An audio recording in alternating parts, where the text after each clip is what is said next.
small, dusty bookshop nestled in a quiet corner of St. Mary Mead was a place where the world seemed to pause.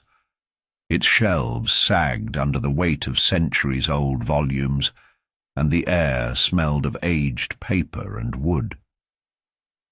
The quiet murmur of the world outside hardly ever reached its door, and yet inside, its patrons could always count on a kind of strange solace, a temporary escape from their lives, all within the comforting embrace of a good book.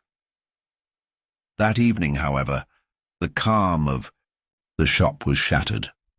The body of Victor Hargrave, the shop's long-time owner, was found in the back room. He had been strangled with a length of cord, his once vibrant face now pale and frozen in an expression of terror. He was lying on the floor, sprawled next to a stack of books, one of which had fallen open to a random page. The shopkeeper's glasses, still perched on his nose, had fallen askew, and a half-empty cup of tea had tipped over, spilling its contents across a forgotten map of London. At first glance, it appeared to be a straightforward case. Someone had snuck into the shop after hours and killed him. But the more the police examined the scene, the more questions emerged. There was no sign of forced entry. The door was locked from the inside, and the windows were tightly shut. Nothing appeared to have been stolen, and there was no indication of a struggle. The cord used to strangle him was ordinary, nothing special about it. The only thing that stood out was a peculiar detail. In the pages of the book Hargrave had been reading, someone had written a single strange word in the margin. Sphinx. The authorities were at a loss. What was the significance of the word? Why had it been written in the middle of a page about a completely unrelated topic, 19th century English poetry? It made no sense. The book, the clue, the victim, it all seemed to point in directions that led nowhere. It wasn't until Miss Marple, the village's quiet but sharp-minded sleuth, arrived that anyone began to see how truly tangled the web had become. She entered the bookshop early the next morning, greeted by the scent of fresh dust and ink. The police had already arrived and were combing through the shop, but their efforts seemed futile. Inspector Gregory, a tall man with furrowed brows and a half-hearted smile, stood near the back of the shop talking to a constable. He caught sight of Miss Marple and gave her a polite nod, though his expression was far from welcoming. "Miss Marple," he said, clearly trying to mask his frustration, "I suppose you're here to offer your usual insight?" There was a hint of sarcasm in his voice, but Miss Marple paid it no mind. "I'm afraid I must," she said with a kind smile. "Such an interesting case and so many strange details. I'm sure I'll be able to help you clear up a few things." The inspector rolled his eyes but stepped aside, allowing her to approach the crime scene. Miss Marple's eyes immediately swept over the room, taking in every detail: the fallen teacup, the still open book, the lifeless body on the floor. "Quite the puzzle," she murmured to herself. "So many clues, yet none of them seem to connect." The police had done their best to reconstruct what happened, but as they had surmised, nothing about the scene made sense. Hargrave had been alone in the shop. No one had seen or heard anything unusual. His neighbours were all quiet, respectable folk who had no obvious reason to harm him. And yet here he lay, dead under such bizarre circumstances. Miss Marple crouched next to the body, her hands folded neatly in her lap as she examined Hargrave's features. He was a man of perhaps 50, with greying hair and a slight frame. Nothing about his appearance suggested he had been involved in anything untoward. He had been a fixture in the village for years, a mild-mannered bookkeeper with a passion for old literature. But there was one thing Miss Marple noted: his hands. They were not the hands of a simple shopkeeper. They were roughened, the fingers calloused and worn. She noted the faint remnants of ink beneath his nails. He had been working on something recently, something involving writing. Miss Marple's gaze shifted to the book, Sphinx, the word scrawled in the margin. She flipped through the pages, examining the book carefully, but there was nothing particularly remarkable about it. It was, in fact, a nondescript collection of poetry by forgotten Victorian authors. Still, she could feel something lingering in the air. Something wasn't right. She straightened up and took a deep breath, her mind piecing things together slowly, carefully. "Inspector, I believe I'd like to speak to the shop's regular visitors," she said. "The ones who came in most often." Gregory hesitated, but only for a moment. "I suppose there's no harm. But they'll tell you the same thing we already know. Nothing odd about them." Miss Marple simply nodded, her gaze already darting to the shop's counter, where a small register and a collection of receipts lay forgotten. She stepped up to it, noticing a few recent transactions. Most of them were innocuous, for books that were no doubt of little value, except for one, a receipt for a rare edition of the Sphinx's Riddle, a book Hargrave had ordered just a week prior.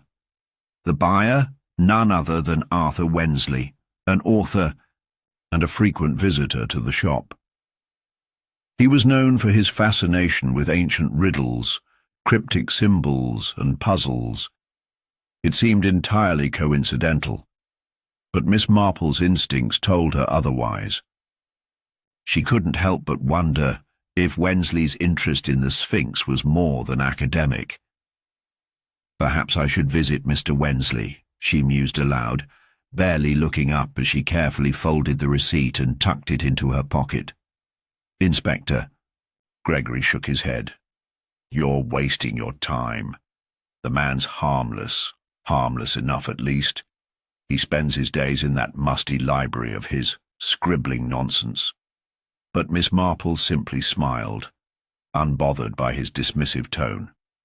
She had a feeling that the answer to this case lay not in the victim's immediate surroundings, but somewhere much deeper, hidden in the pages of history, and in the mind of one man who might hold the key to a secret far more deadly than anyone could imagine. Miss Marple left the bookshop with a light, almost imperceptible click of the door behind her, her mind already turning over the evidence she had gathered. The mystery of Victor Hargrave's death wasn't an ordinary one. There were too many strange elements: the locked room, the cryptic word in the book, the oddity of the man's seemingly peaceful life. It wasn't just the act of murder that intrigued her, it was the why and how that gnawed at her. "Inspector." Gregory, meanwhile, was busy giving orders to his officers, his tone more authoritative than ever. He had instructed the constables to go through the entire bookshop with a fine-toothed comb, inspecting every corner for hidden messages or overlooked items, but Miss Marple already knew that these routine methods were unlikely to yield much. It was never the obvious clues that held the answers. It was the things that seemed out of place, the subtle details that others overlooked.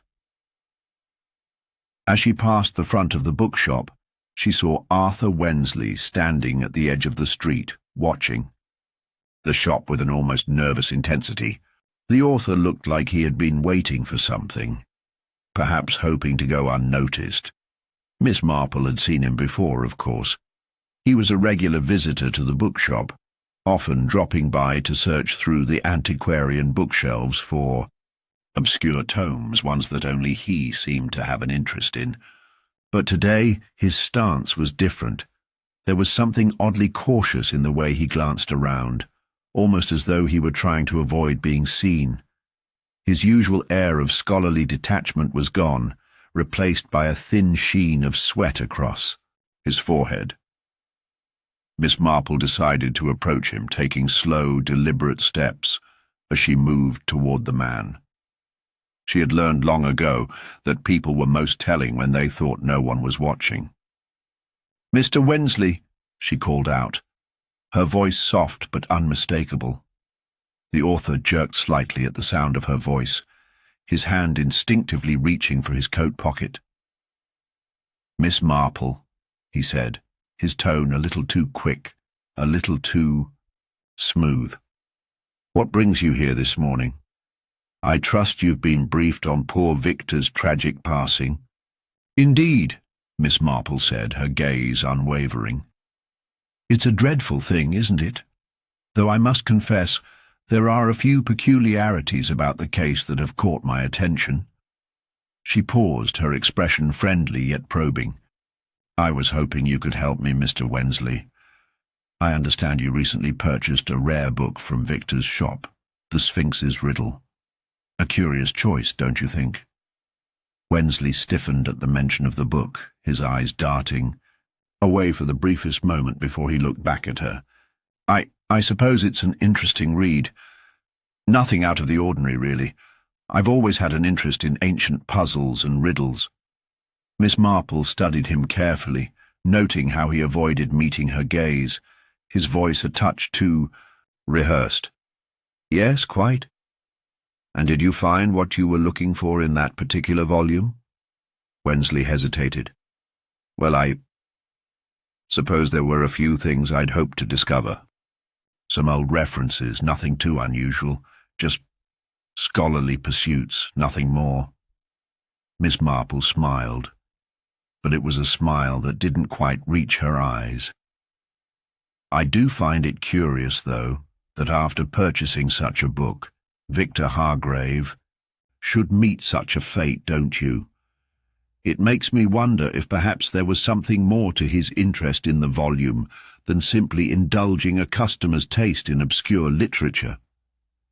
The author's eyes flickered with what Miss Marple knew was guilt, but it was gone almost as quickly as it had appeared. "I can't imagine what you mean, Miss Marple. I'm certain the police will find the real culprit soon enough. I'm just a humble scholar. No involvement with any crime." Miss Marple nodded thoughtfully. "Yes, of course. Still, it's always the case that the most innocuous things, an object, a word, even a glance, can hold more meaning than they seem at first. Wouldn't you agree?" Wensley's face paled slightly, but he quickly regained his composure. "Well, I must be going," he said, backing away with forced politeness. "Good day to you, Miss Marple." As he turned to walk away, Miss Marple's eyes followed him. There was more to the man than met the eye. She had seen that nervous flicker in his gaze, the way his hand had instinctively gone for his coat pocket when she had mentioned the book. She had no proof yet, but she knew instinctively that he was hiding something. Perhaps it wasn't his involvement in the murder itself, but there was definitely something he wasn't sharing. With that thought, Miss Marple made her way back into the bookshop. She took a moment to stand in the doorway, observing the scene again with her practiced eye. The officers had yet to find anything of note in the shop, and Inspector Gregory was still speaking with a constable near the back room. Miss Marple's gaze drifted across the shelves, past the half-empty teacup, and finally landed on a peculiar object, a small brass key lying beside a stack of old books near the counter. It was an odd thing to be left behind, particularly in such a well-kept shop. The key was too polished to have been simply overlooked. It looked like it had been deliberately placed there. Miss Marple stepped forward, her fingers hovering over the key before she picked it up gently. She examined it closely. There was no mistaking its purpose. It was too small to fit the door and too ornate for a simple cupboard. but it could very well belong to a box or a drawer, one that wasn't immediately visible in the shop. The detective's mind began to piece the fragments together: the locked room, the cord, the Sphinx, and now this key. They were all connected, but the exact nature of that connection eluded her. She slipped the key into her pocket, deciding that this new discovery needed further investigation. Perhaps it was a key to one of the mysteries Hargrave had been hiding, something that would lead her deeper into the heart of the case. She couldn't shake the feeling that the real story was just beginning to unfold. "Inspector," Miss Marple called, turning back to the man who was still speaking with the constable. "I think it's time we visit Mr. Wensley's residence." Gregory raised an eyebrow. "What for?" "There are some things I believe he might be hiding," Miss Marple said, her voice calm and sure, "and I have a feeling that key will unlock more than just a drawer." The inspector hesitated for only a moment before he nodded, though he seemed uncertain. "Lead the way, Miss Marple," he said, and together they stepped out into the cold morning air, ready to pursue the next step in the mystery that, for all its complexity, was beginning to reveal its hidden patterns. The morning air had a chill to it, as Miss Marple and Inspector Gregory arrived at the modest home of Arthur Wensley. It was a quaint cottage, tucked behind a row of hedges on a quiet lane. The garden was overgrown, the flowers struggling to bloom under the weight of neglect, and the windows were curtained tightly, casting the house in shadow. Despite its outwardly peaceful appearance, there was an unmistakable tension in the air, as though the house itself knew something was amiss. Miss Marple gave the door a brief tap before pushing it open, the old hinges creaking in protest. Inside, the house was dim and musty, a contrast to the brightness of the world outside. A fire crackled in the hearth, casting dancing shadows across the room. Books were stacked haphazardly on every surface, on tables, in chairs, spilling from shelves. It was clear that Wensley's obsession with the written word extended far beyond his work at the bookshop. He seemed to live among his books, each one perhaps a new escape or a fresh mystery to immerse himself in. Wensley himself stood at the far end of the room, his back turned, his hands gripping the back of a chair. His posture was stiff, but his voice was smooth when he spoke. "Ah, Miss Marple, Inspector Gregory, how good of you to come. What can I help you with?" Miss Marple's sharp eyes took in every detail of the scene, the slight tremble in Wensley's hands, the hurriedly wiped spot of dark liquid on the edge of a nearby table. She smiled, but it was a smile that conveyed no warmth. "I'm afraid, Mr. Wensley, we're here to ask you a few questions regarding the death of Victor Hargrave. You were one of his last visitors, were you not?" Wensley's expression stiffened at the mention of Hargrave's name, but he quickly recovered. Yes, of course, it's dreadful news. I barely know what to say. Victor was a peculiar man, but I never thought he'd come to such an end. You know, he was always buried in his books." "Indeed," Miss Marple said, her voice soft but purposeful. "I wonder, Mr. Wensley, if you can remember anything about the last time you saw him. Did you notice anything strange about his behavior?" Wensley hesitated, his gaze flicking to the corner of the room before he answered. "Nothing out of the ordinary. He was in good spirits. Perhaps a bit preoccupied, but that's hardly unusual. For Victor, always absorbed in something." He gave a nervous laugh, but it felt hollow. "We spoke about books, nothing more. It was a brief conversation." Miss Marple nodded, her gaze narrowing. "And did he seem distracted by anything in particular? Was he worried about anything?" Wensley's eyes darted toward the window, and his hand clenched around the back of the chair a little tighter. No, no, nothing like that. He was just, as I said, preoccupied. Miss Marple noted the subtle tension in Wensley's posture, the way his voice trailed off as though something was being withheld. She mused aloud. That's strange. You see, I've spoken with several witnesses who mention seeing him more agitated in the days leading up to his death. Perhaps something was troubling him, though he didn't show it. Did he mention anyone? Any person who had been a bother to him lately? Wensley shook his head, his lips pressed together in a thin line. Not that I recall. I don't think I'd be in a position to know about his personal troubles. Miss Marple watched him closely, her gaze sharp. There was something in his answer, in the way he avoided eye contact, that raised a flag. It wasn't what he said, but how he said it. Very well, Mr. Wensley, she said with a polite smile, but you must understand, we have to look into every lead, no matter how small it may seem. I hope you won't mind if we take a closer look around. It's only a formality. Wensley's lips twitched, but he nodded. Of course, I understand. Feel free.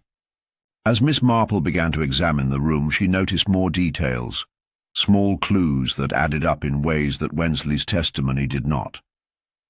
A glass of water on the desk, still half full. A piece of paper crumpled and discarded in the corner. A book turned face down on the chair, as though someone had been reading it before being interrupted. None of it seemed to point to anything definitive. But the collection of minor oddities left Miss Marple with the distinct feeling that Wensley was hiding something. He was too controlled, too careful in his avoidance. The doorbell rang suddenly, cutting through the silence. Wensley's face tightened as he excused himself and hurried to answer it, leaving Miss Marple and Gregory alone in the room. "Do you believe him, Miss Marple?" Gregory asked, his voice low, careful. "I believe he knows more than he's letting on," Miss Marple replied, her voice soft but decisive. "He's hiding something, but we shall see." A few moments later, Wensley returned, his demeanor slightly more relaxed. "My apologies," he said, glancing briefly at the door. "A visitor. It seems there's a letter I must attend to. You understand, I'm sure." "Of course," Miss Marple said. "I shall take my leave. But I do hope you won't mind if I come back for another chat soon, Mr. Wensley.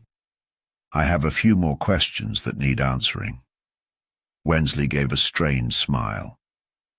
"Of course, Miss Marple. Any time." As they stepped back out into the sunlight, Miss Marple couldn't help but feel that something was very wrong. Wensley had given them only the smallest morsels of information, and in return he had concealed something vital. But what?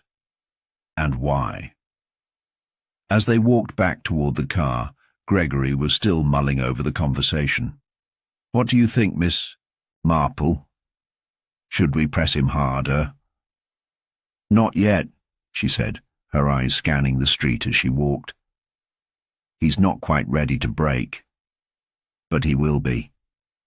We just need to give him a little more room to reveal his secrets." "People like Mr. Wensley are not so clever as they think." Inspector Gregory nodded, his brow furrowing. "And what about the other witnesses?" Miss Marple paused, considering.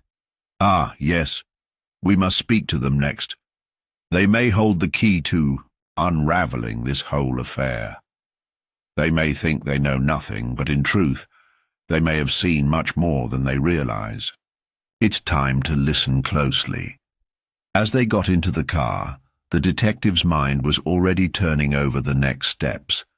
The witnesses would be key, she knew. They would offer more than they thought.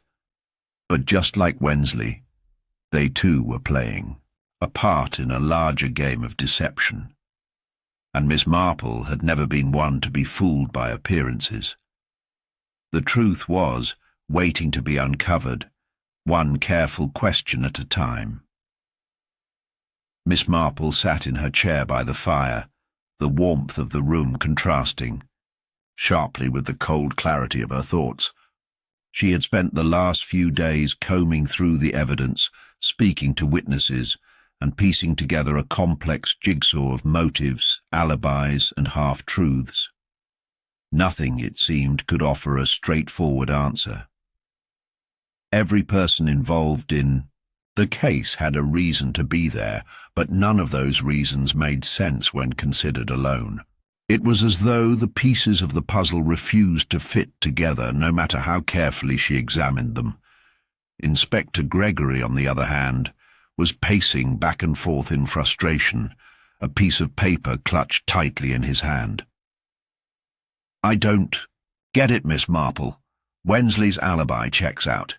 He was seen leaving the bookshop around the time of the murder, and there's no sign of him anywhere near the scene after that. But still, something doesn't sit right with me. Why would he act so nervous?" Miss Marple raised an eyebrow, her fingers steepled in thought. "I've been thinking about that very thing. Wensley's behavior is curious, but his alibi is solid. I don't believe he killed Victor Hargrave, but I suspect he knows more than he's telling. However, we mustn't focus on him alone. The other suspects, there are more than just him." Gregory stopped pacing, a frown creasing his brow. "Yes, I was just going through the list. There's Hargrave's ex-wife, Eleanor. She had a bitter divorce with him, and she seemed a little too eager to be rid of him. Then there's Richard Prentice, the business partner, a man with a history of shady deals. And of course, the bookstore assistant, Claire. She's been working with Wensley for years, but there's something about her that doesn't add up." "Yes, Eleanor, Richard, and Claire," Miss Marple murmured, her mind working through the puzzle. "Each of them has their own reasons, but no clear connection to Victor's death. What ties them together?" Gregory's voice interrupted her musings. Eleanor was seen at the bookshop just hours before the murder. She claimed she was there to return a book, but the timing seems odd. She must have known something about Hargrave's plans. And then there's Richard. Hargrave was planning to sell the bookstore to a competitor. That would have ruined Richard's business. He had plenty of motivation, but there's no evidence linking him to the crime. "Motivation is easy to find," Miss Marple replied, a quiet note of wisdom in her voice. "But it's the opportunity and means that tell us more. Eleanor's visit to the bookstore could have been coincidental, but it's still worth exploring. As for Richard, his business dealings may have given him a reason to want Hargrave out of the way, but we need to find out what he was doing at the time of the murder. We can't rule out Claire either. She's been in the background, but her high behavior has been curious. I've noticed she's reluctant to talk about the last time she saw Hargrave." Gregory leaned over the desk, his eyes fixed on Miss Marple. "So, what's your theory then? You think one of them is lying?" Miss Marple smiled, but it wasn't a reassuring smile. "Not just one, all of them. Everyone has a secret, and those secrets are what we need to uncover. It's a maze, Inspector, a motive maze. Greed, revenge, jealousy, fear. Each of these emotions can create an intricate web. But it's not just about finding one motive, it's about finding the connections between them." Gregory paused, looking at her with newfound respect. "You mean that all of these people, Eleanor, Richard, Claire, could be connected in some way? But how? What could possibly link them?" Miss Marple rose from her chair and walked over to the window, staring out at the garden. Each person had something to gain from Victor's death, but none of them acted alone. This was not a crime of passion. It was a calculated move, and the killer used the chaos of their tangled motives to cover their tracks. She turned back to Gregory, her eyes gleaming with understanding. Let's start with Eleanor. She was angry, yes, but there's something more. She might have been upset by the divorce, but I don't believe that's why she was at the bookshop that day. No, Eleanor had another reason for being there, something far more personal. Gregory raised an eyebrow. What do you mean? Miss Marple's voice was soft but deliberate. I believe she knew about a secret that Victor had been hiding. A secret that, if exposed, would have ruined him. She didn't want to kill him. At least not directly. But she wanted to expose his secret to the world, and that's why she was so eager to visit him. To get him alone and find out if he was going to reveal it himself. Gregory frowned. But what was the secret? What could it have been? I don't know yet, Miss Marple admitted. But we'll find out.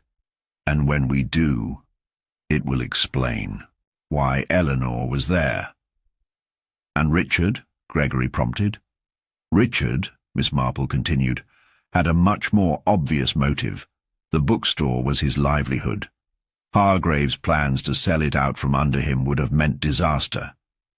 But Richard, being the businessman he is, would have known the importance of timing.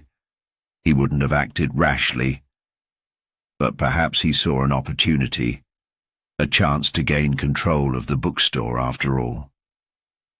Gregory shook his head. You think he might have had something to do with Hargrave's death? Miss Marple didn't answer right away. She let the silence hang in the air for a moment before replying. I'm not sure, but I think Richard knew more than he let on. Perhaps he wasn't the one to strike the fatal blow, but he may have helped. Orchestrate it. There's a difference between being the killer and being an accomplice, Inspector. And I suspect Richard was involved in some way. And Claire? Gregory asked, his voice low, as if sensing Miss Marple's growing resolve. Ah, Claire, Miss Marple said with a soft sigh. She is the most interesting of all. She had been working with Wensley for years, and she had become an integral part of the bookshop. But recently, there were signs of tension between her and Hargrave. I believe she wanted something more than what she had, a bigger role in the business. Perhaps she saw Victor's death as the key to her own advancement. Maybe she didn't kill him, but she knew someone who could. And she was willing to help them. Gregory sat back in his chair, clearly deep in thought. So, what are you saying? That all of them had something to gain, but none of them acted alone? Miss Marple nodded slowly. Exactly. They each had a reason to be involved, but none of them would have killed Victor on their own. They needed each other to make it happen. Gregory stood up, pacing once again. So, what's the next step? Do we confront them all at once? Miss Marple smiled a little at the thought. No, we'll take it slowly. We'll keep asking questions, pressing gently. The truth will unravel itself if we give it enough time. Gregory seemed to sense the weight of Miss Marple's words. There was no rush, no grand showdown, just patience. It was her method, and it had never failed before. The days that followed were a blur of activity. The authorities had found what they believed was the breakthrough they had been waiting for. A letter. It had been tucked away, hidden behind a stack of unsold books in the back corner of Victor Hargrave's office. The letter, which was written in a hurried, slanted hand, appeared to be from Richard Prentice, the business partner. It was a confession, albeit veiled in terms that implied a desperate plea for Hargrave's forgiveness. The authorities, seeing the letter as the key to unraveling the mystery, acted quickly. Within hours, Richard was brought in for questioning. He denied any involvement, of course, but the authorities were convinced they had their man. They were so certain, in fact, that an arrest was imminent. Miss Marple, however, was not convinced. She had spent the better part of the last 2 days rereading the notes, listening to the various witnesses' accounts, and considering the oddities that lingered in the case. There were too many gaps, too many things left unsaid. The pieces of the puzzle might have seemed to fit, but she sensed an unsettling tension beneath the surface, a thread that didn't align with the rest of the fabric. She could feel the trap being set, but it wasn't for Richard. Inspector Gregory, ever the diligent officer, had been caught up in the excitement of the apparent breakthrough. "We've got him, Miss Marple," he said with a grin, his eyes wide with confidence. "The letter ties him directly to the crime. He knew Hargrave was planning to sell the bookstore to a competitor, and he's angry. It's all in the letter. We've got our motive, our opportunity, hell, even our confession." "Missy." Marple looked at him, her face calm but her eyes sharp. "I'm afraid, Inspector, that you may have jumped to conclusions. Richard's letter may seem like a confession, but it doesn't sit right with me. There's something about it that feels staged, almost too perfect." Gregory stopped, his enthusiasm faltering slightly. "You don't think it's real? It's written in his handwriting." "I don't doubt that," Miss Marple replied, her voice steady. "But the letter itself, the tone is odd. Richard, as we've seen, is a careful man. He's calculating. This letter reads as if he's been cornered and is trying to absolve himself. But there's a level of desperation in the words that doesn't align with the Richard I've observed." Gregory crossed his arms, looking skeptical. "But if it's not Richard, who else would have done it? Eleanor, Claire? They all seem to have motives, but this letter, Miss Marple, it's a direct link." "I'm not denying that Richard had a motive," Miss Marple said quietly, her fingers tapping on the armrest of her chair. "But that's not enough. There's something more here, something we're missing." Gregory's shoulders slumped in frustration. "Then what do you propose we do? We've got a confession. We should press him for more details." Miss Marple shook her head. "The real killer is still out there, Inspector, and I suspect that Richard's role in this, if he is involved, is far more complicated than a simple confession. We need to look closer at the letter itself. The tone, the timing, and the way it was found. This isn't the final piece of the puzzle." She stood up, walking over to the stack of papers on the desk. "There's something else we need to consider, Inspector. The bookshop was a sanctuary for Victor, a place where he could hide his secrets. That letter, was it really meant to be found, or was it planted to lead us down the wrong path?" Gregory frowned, trying to absorb her words. "You think someone's trying to frame Richard?" "I do," Miss Marple said simply, looking over her shoulder. "We've been looking at this all wrong. Richard is just a pawn in a much larger game. Whoever is behind this knows exactly what they're doing."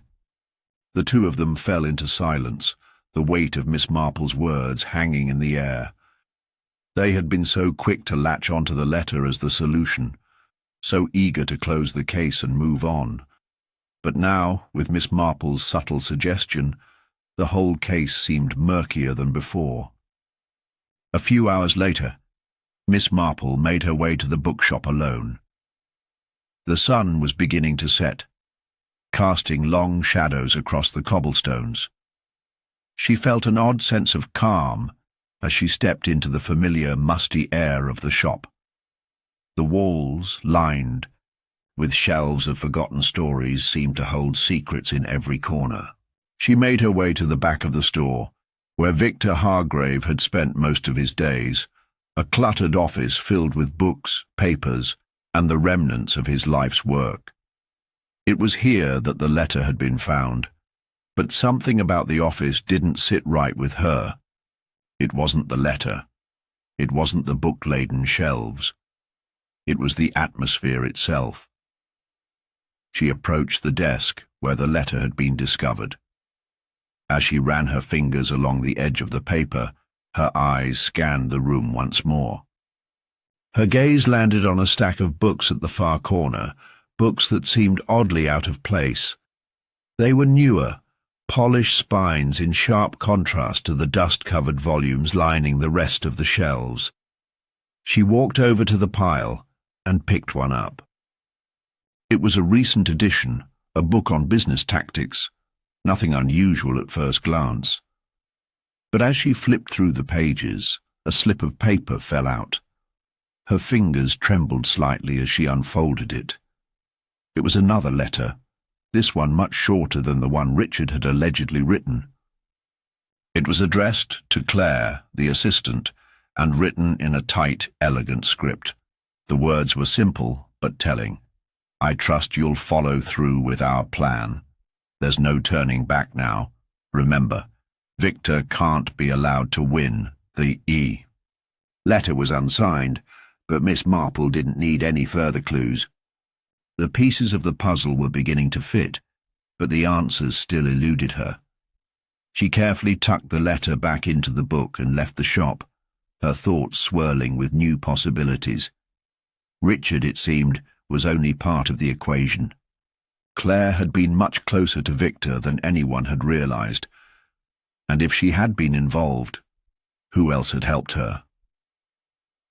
The false victory that had been declared was now nothing more than a faint echo. The real criminal remained hidden in the shadows, playing a far deeper game than anyone had imagined, and Miss Marple knew that the true solution would require far more than a confession. It would require understanding the intricate web of deceit that had been spun around them all. Miss Marple's mind whirred as she retraced her steps from the bookshop, the peculiar letter hidden within the business book still clutched in her hand. She had to know more about Claire. The slip of paper in the book wasn't just an accidental detail, it was a link. But to what? Claire was the assistant, the one who had been with Victor Hargrave day in and day out. But beyond that, little was known about her, at least not by the authorities. In the solitude of her home, Miss Marple sat by her window, the letter and her thoughts laid out before her like a map. The more she considered the situation, the more the image of Claire grew in her mind. Fragile, neat, and always just a bit too eager to please. She had no doubt that Claire was involved. But where had she come from? What had drawn her to Victor's world? And who was the other person, the one to whom she'd written that cryptic message? The connection between Claire and the case was clear, but Miss Marple suspected there was more lurking beneath the surface, something no one had thought to investigate, something buried in the past. Her mind drifted to the history of Hargrave's bookstore. It had been in business for decades, a fixture in the community, and Victor had always been known as a solitary figure. But it was his past that now seemed to carry the key. Miss Marple decided she would pay a visit to the town's records office the following morning to see if anything connected Claire or Richard to Victor's earlier dealings. The next day, as the sun filtered weakly through the grey clouds, Miss Marple made her way to the town records. She knew the place well, its walls lined with the dusty remnants of past generations. She asked the librarian, a kind woman named Margaret, for any documents relating to the earlier days of Hargrave's bookstore. It didn't take long before Margaret returned with a file, the thin manila folder bearing the weight of secrets long forgotten. "Here you go, Miss Marple," she said, handing it over with a knowing glance. These are the older business records. There's not much here, just some leases and financial statements from years ago, but I imagine you'll be looking for more." Miss Marple thanked her, carefully perusing the papers. At first glance, the records seemed mundane. There were transaction logs, rent payments and utility bills, all the routine paperwork one would expect from any business. But one document stood out. It was a deed of sale, signed by Victor Hargrave and a man named Edward Bishop. Edward Bishop. The name stirred something in Miss Marple's mind, but she couldn't place it immediately. She scanned the rest of the document. It was dated almost 30 years ago. The details were about a significant portion of property next to the bookshop, a lot that Hargrave had purchased from Bishop at a highly advantageous price. The document also referenced a quiet dispute over a shared interest in some of the adjacent land, a deal that had, on the surface, seemed to fall through after a short exchange. Miss Marple's heart skipped a beat. The land transaction had never been mentioned before. There had been no indication that such a deal had happened, and yet here it was. The name Bishop, too, seemed familiar, almost too familiar. She continued reading. According to the document, the deal had been kept out of the public eye, with Bishop disappearing from town shortly thereafter, and the land never being developed.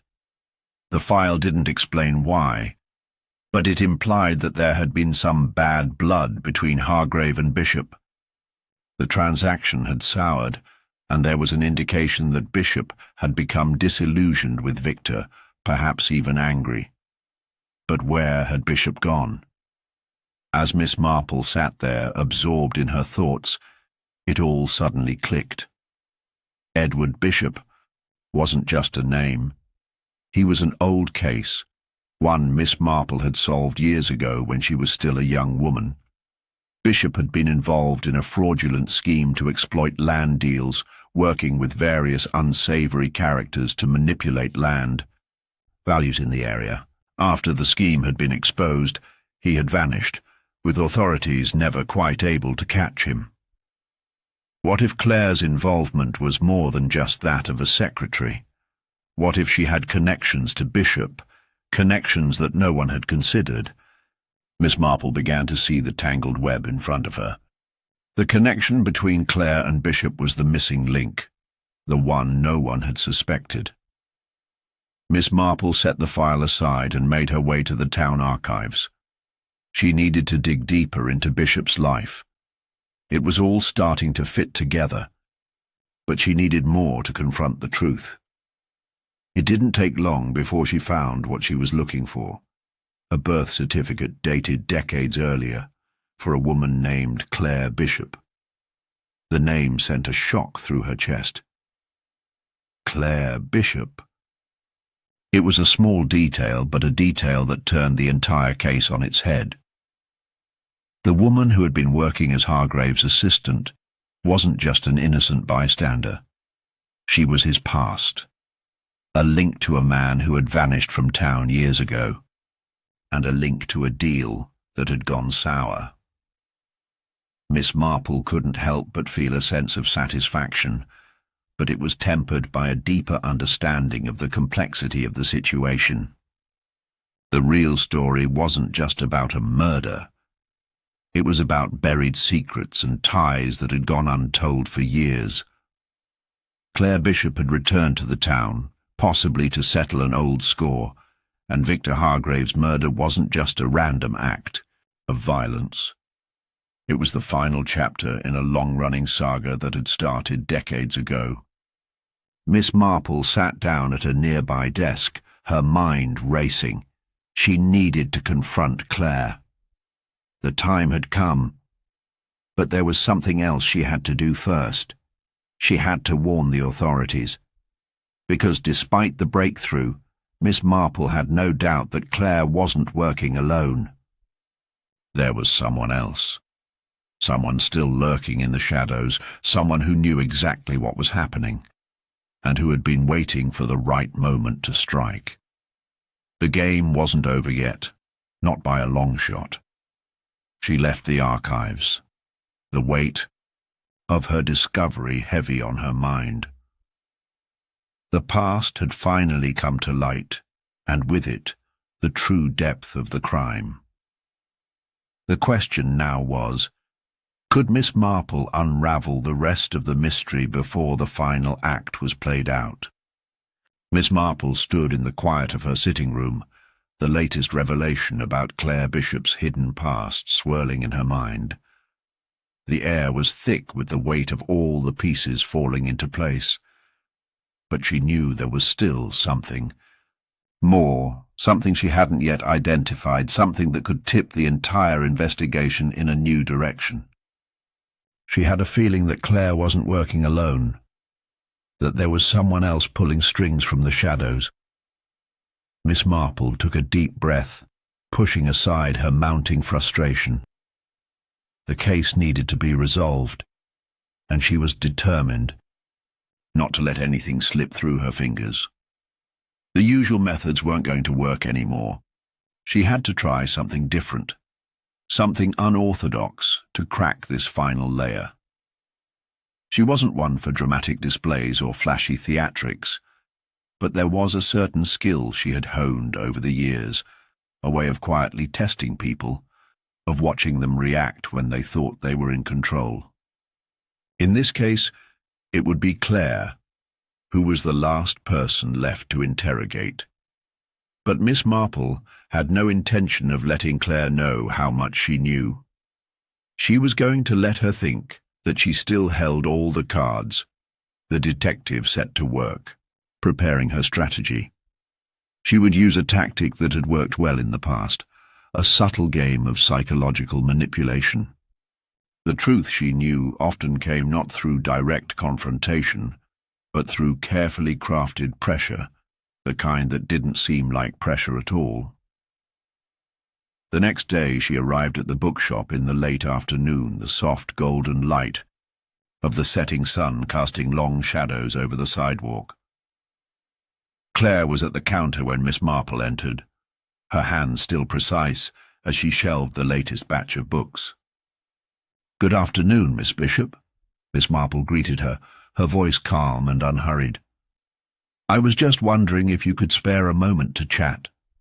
Claire looked up, her pale blue eyes flickering momentarily, before her practiced smile returned. "Of course, Miss Marple.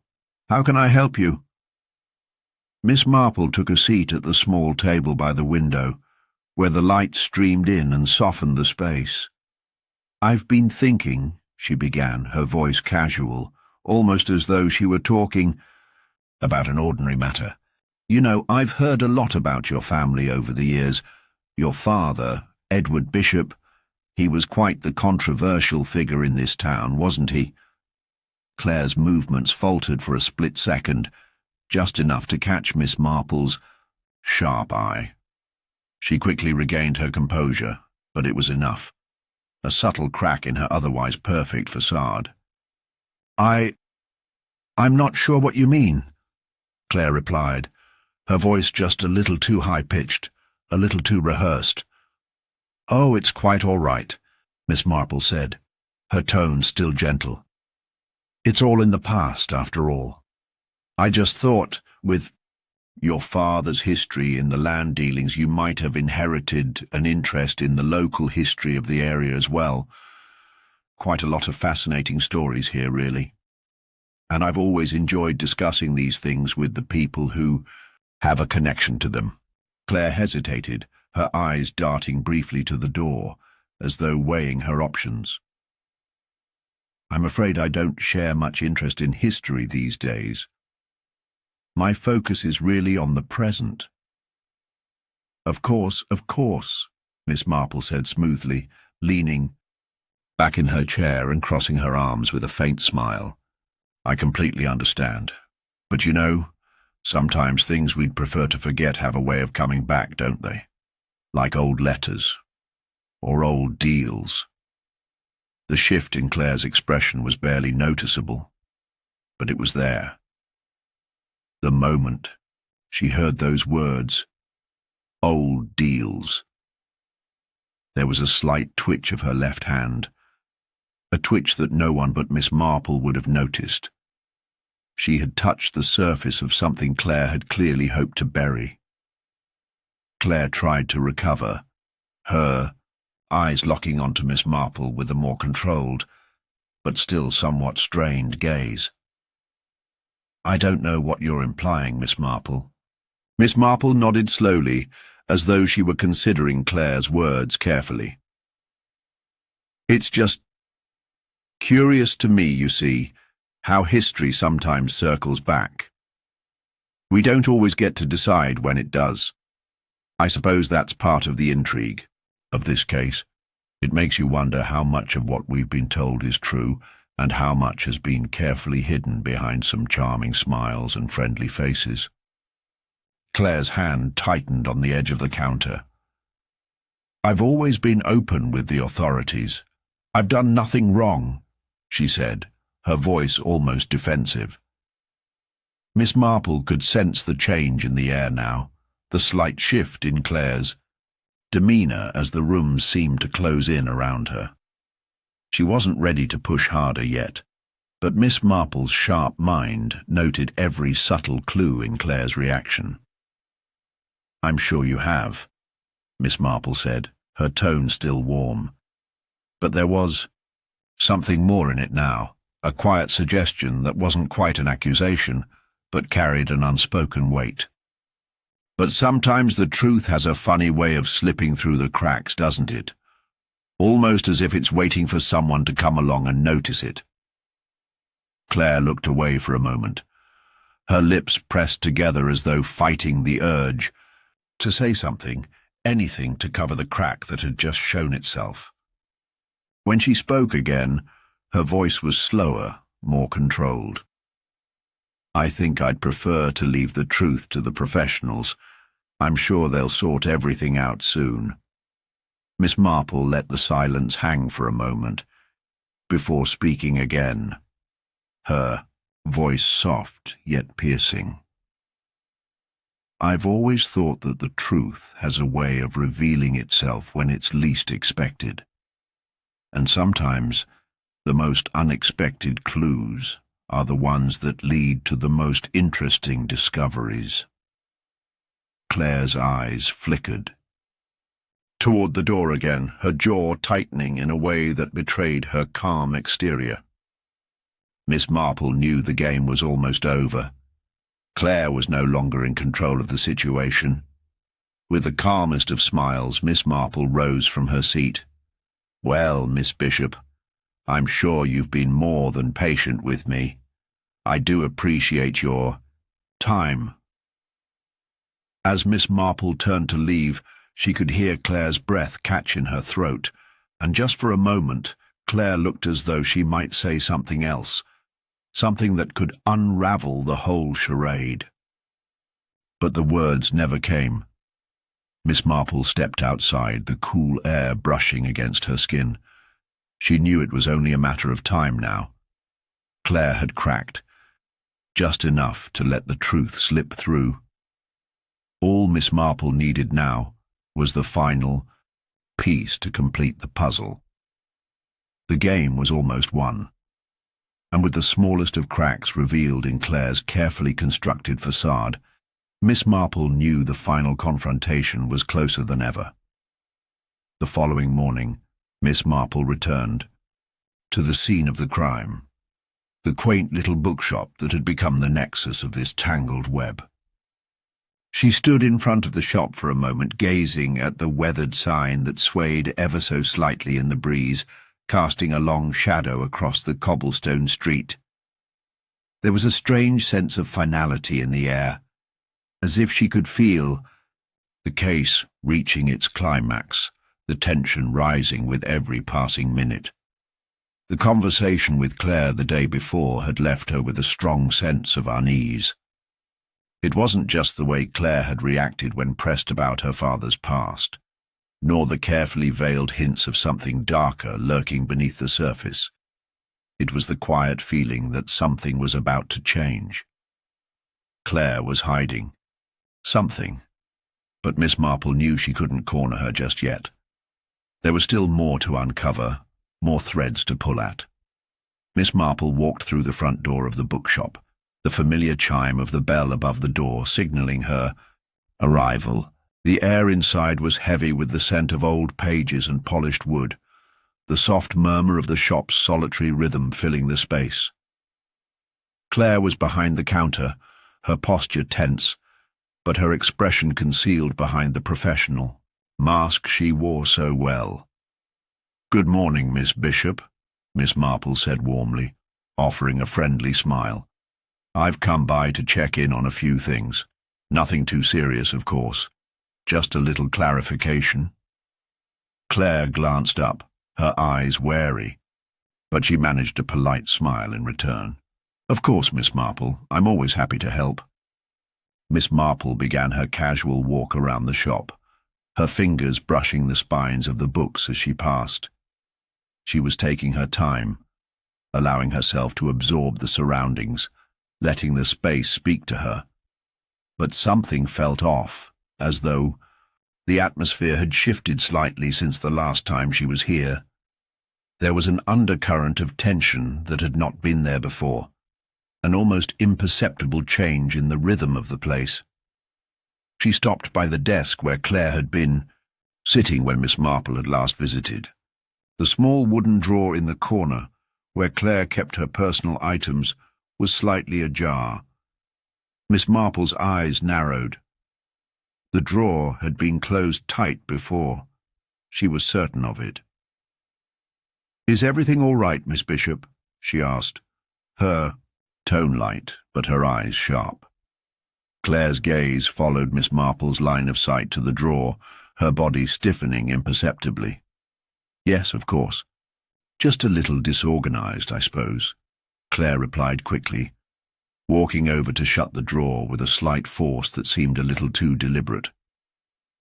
Miss Marple made a mental note. She knew better than to confront Claire directly. There was no need to tip her hand just yet.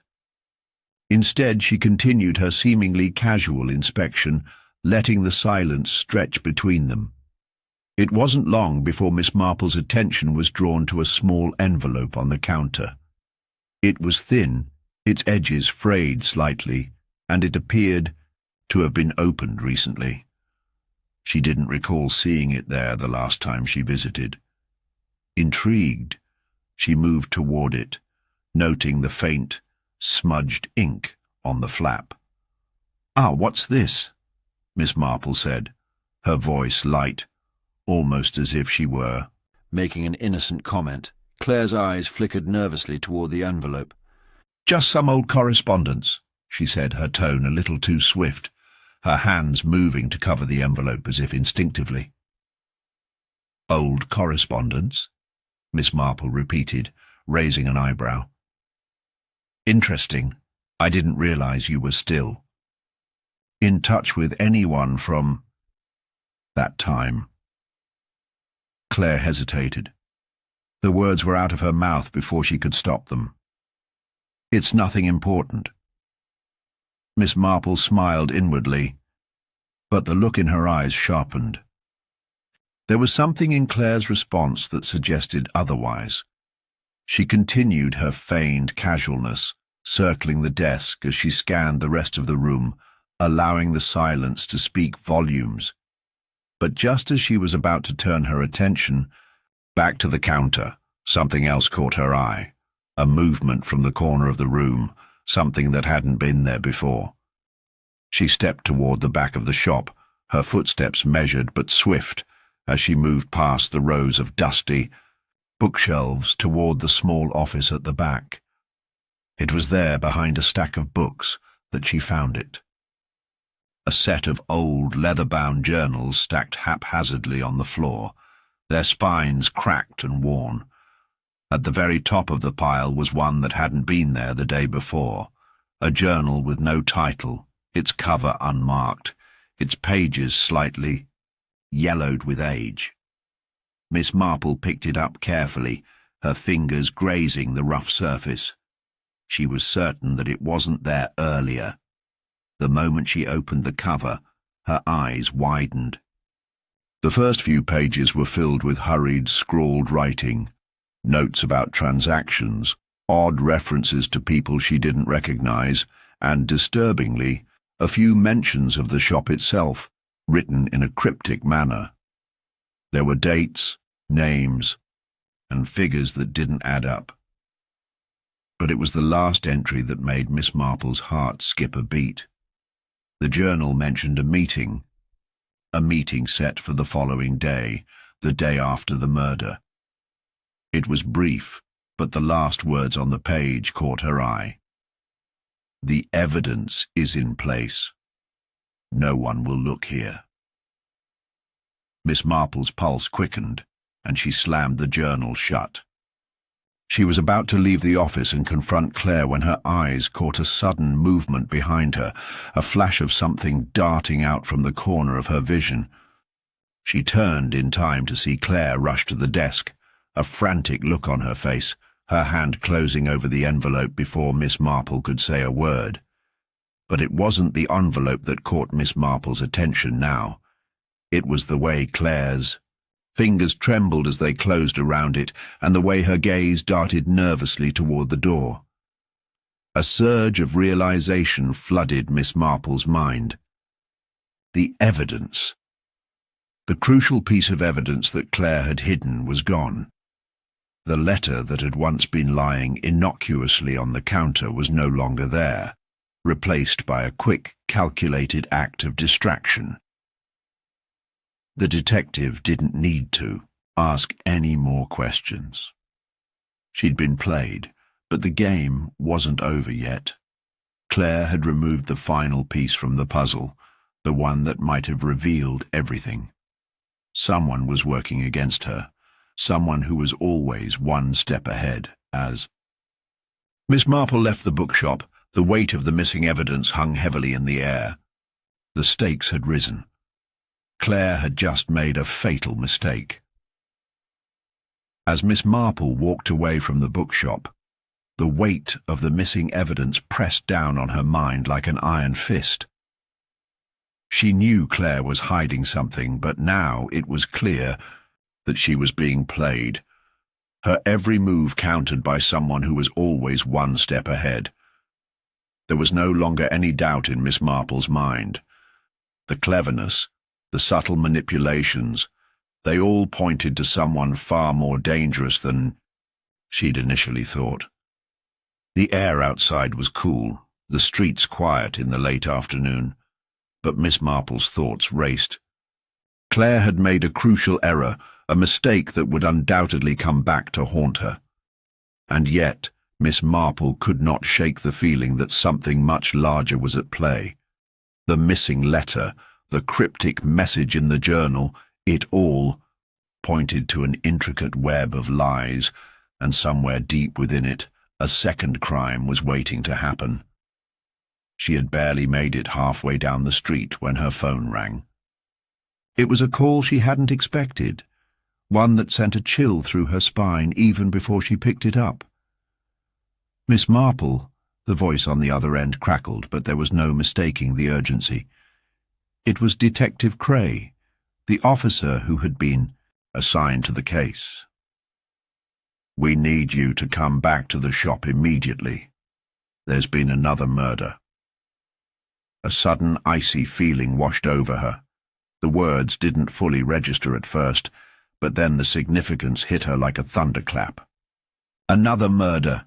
She had been right. The killer wasn't finished. "Who?" she asked, already turning on her heel to head back. "It's Claire Bishop," Cray replied, his voice grim. "She's dead. And from the looks of it, it's bad, Miss Marple. Really bad." The shock of it all stunned Miss Marple, but only for a moment. Claire was dead. The missing evidence, the cryptic journal entries, it all clicked into place. But who would have killed Claire and why? Had she been silenced to cover up the truth? Or had she been in too deep, become a pawn in someone else's game? "Where is she?" Miss Marple demanded, her voice steady now. "I'll be there in 10 minutes. The line went quiet for a moment before Cray's voice came through again, much quieter this time. "That's the thing, Miss Marple. You need to see this for yourself. Well, I'm not sure how to explain it. It doesn't make sense." Miss Marple's heart raced as she hung up. There was no time to waste. She hurried back to the bookshop, every instinct telling her that this new crime wasn't just an escalation, it was a message. Whoever was behind all of this had made a fatal mistake. The game was changing. When she arrived, the scene was chaotic. Police officers milled about, talking in hushed tones as they cordoned off the area. The front door was wide open, and inside Cray was standing in the middle of the shop, staring at something with wide, horrified eyes. His face looked pale, his jaw tight. Miss Marple approached him, her eyes scanning the room for any sign of the new evidence she had been hoping to uncover. Claire's body was nowhere to be seen. "It's not what it looks like, Miss Marple," Cray said, his voice shaking slightly.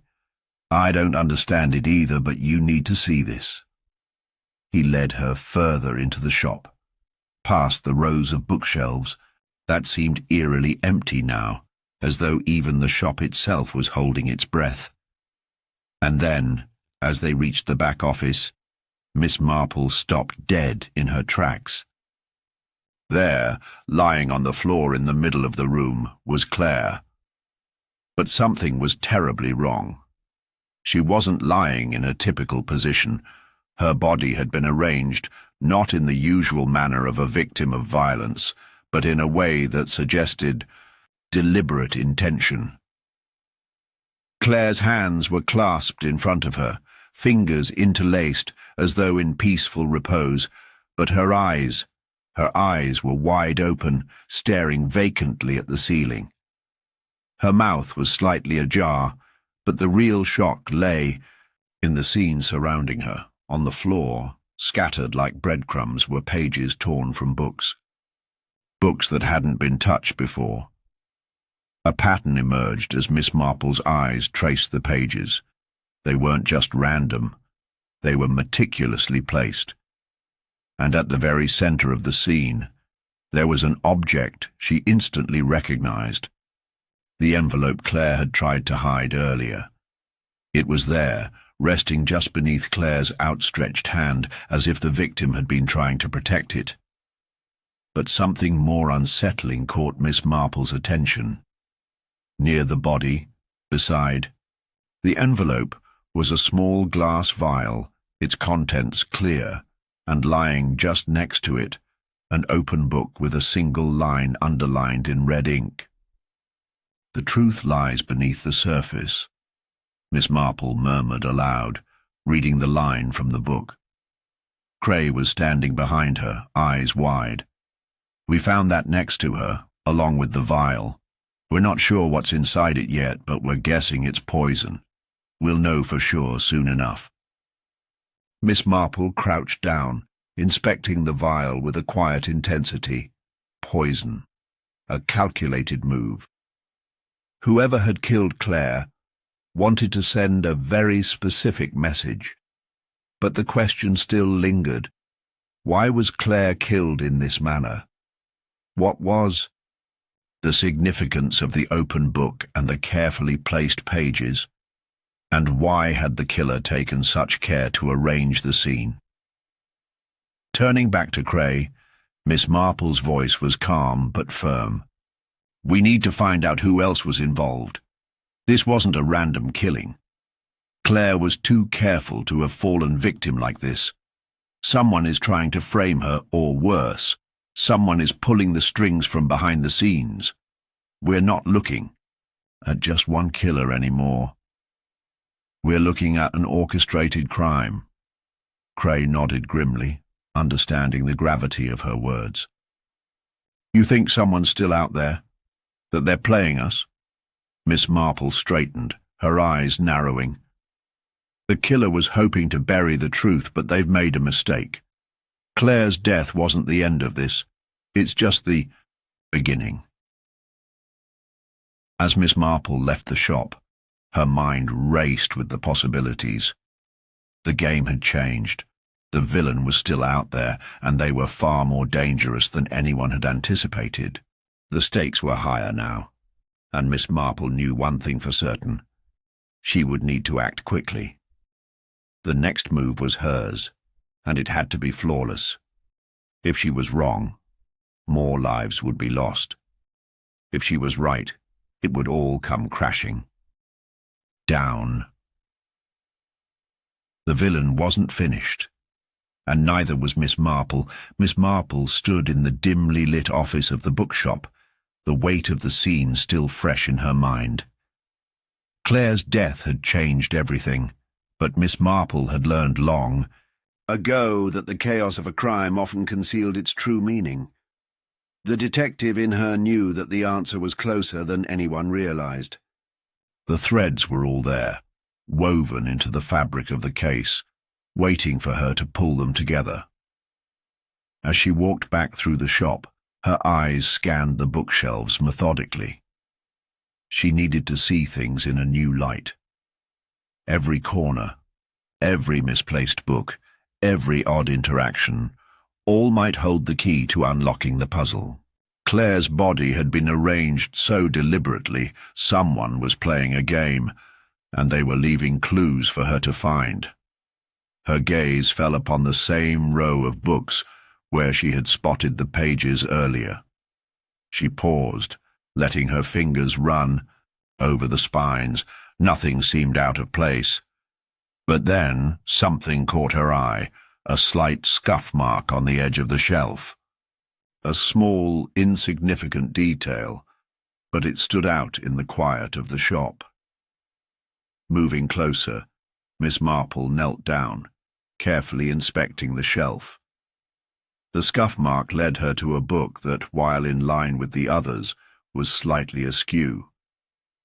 She pulled it out and flipped it open.